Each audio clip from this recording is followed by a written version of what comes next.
নমস্কার, welcome back to the channel my wonderful life. আশা করি আপনার সবাই ভালো আছেন। আমি একটু অসুস্থ আছি, কিছুদিন ধরে ভিডিও পোস্ট করতে পারছিলাম না, শরীরটা একটু আপস অ্যান্ড ডাউনস ছিলই। তো এই যখন খুব গরমটা পড়লো তখনই হঠাৎ করে আমি অসুস্থ হয়ে পড়ি। আমার একটু বুকের মানে বুক ধড়ফড় করা, শ্বাসকষ্ট হওয়া, এই টাইপের কিছু সমস্যা হচ্ছিল। তো মোটামুটি 1-2 সপ্তাহ ব্যাপারটা ম্যানেজ করে নিতে পারলেও আলটিমেটলি হসপিটালাইজ হতে হয়েছিল। তো ডিসচার্জ হয়েও গেছিলো, কিন্তু তারপরেও আবার সমস্যাটা থেকে যাচ্ছিলো বলে আমি সেকেন্ড টাইম এখন হসপিটালাইজ আছি কলকাতাতে। প্যানক্রিয়াস রিলেটেড কোনো প্রবলেম সেইভাবে হচ্ছে না, কিন্তু আমার এমনি গ্যাস ফর্ম করা, এই টাইপের সমস্যা, মানে ঠিকমতো স্টুল ক্লিয়ার না হওয়া, এরকম সমস্যাগুলো একটু হচ্ছে। তবে মাঝখানে আমার একটু মানে স্টুল ক্লিয়ার মানে লুজ মোশন হচ্ছিলো পরপর, এরকম টাইপের প্রবলেমটাও হচ্ছিল। তো এখন মোটামুটি মিলিয়ে মিশিয়ে আমি বেশ উইক, শ্বাসকষ্ট, ওই জন্য ইনহেলার বা নিবুলাইজেশন পাচ্ছি, ধরফড় করছে। তার সঙ্গে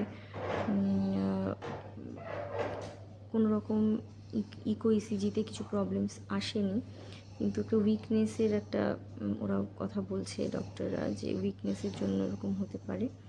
তো মিলিয়ে মিশিয়ে এখন আমি ডিসচার্জ পাইনি, এখন হসপিটালেই আছি। আর প্যানক্রিয়াসের জন্য এরকম প্যালপিটেশন বা এই সমস্যাগুলো হয় কি না ডক্টররা রিলেট করতে পারেননি। তো সেই জন্য হায়দ্রাবাদই আমাকে যেতে হবে আলটিমেটলি। 29শে মে আমি অ্যাপয়েন্টমেন্ট পেয়েছি, তো সেই দিন যাব। ডক্টর লাখঠাকিয়া স্যারের অ্যাপয়েন্টমেন্ট পেয়েছি। তো দেখা যাক ওখানে গেলে এই সমস্যার কোনো সমাধান বেরোয় কি না। তো এখানে তো নানা রকম কার্ডিয়াক মেডিসিনও অ্যাড হলো, শ্বাসকষ্টের জন্য মেডিসিন অ্যাড হলো।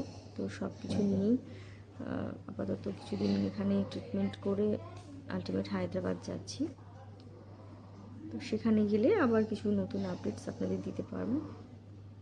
আপনারা ভালো থাকবেন, সুস্থ থাকবেন, গরমে অনেক জল খাবেন, আর শরীর খারাপ লাগলে অবশ্যই ডাক্তারের কাছে যাবেন। আমার যেটা হচ্ছিল, আমি খুব ঘামছিলাম, হাত পা ব্যথা করছিল, ঘাড়ে যন্ত্রণা করছিল, বুকে ব্যথা করছিল। তো এই সমস্ত লক্ষণগুলো খুব একটা ভালো লাগেনি বলে আমি হসপিটালে চলে আসি। তো এখন আপাতত ভালো আছি, বাট ডিসচার্জ এখনও হয়নি, এখন একটু উইক আছি আমি। তো সবাই ভালো থাকবেন, সুস্থ থাকবেন, আবার পরের ব্লগে দেখা হবে।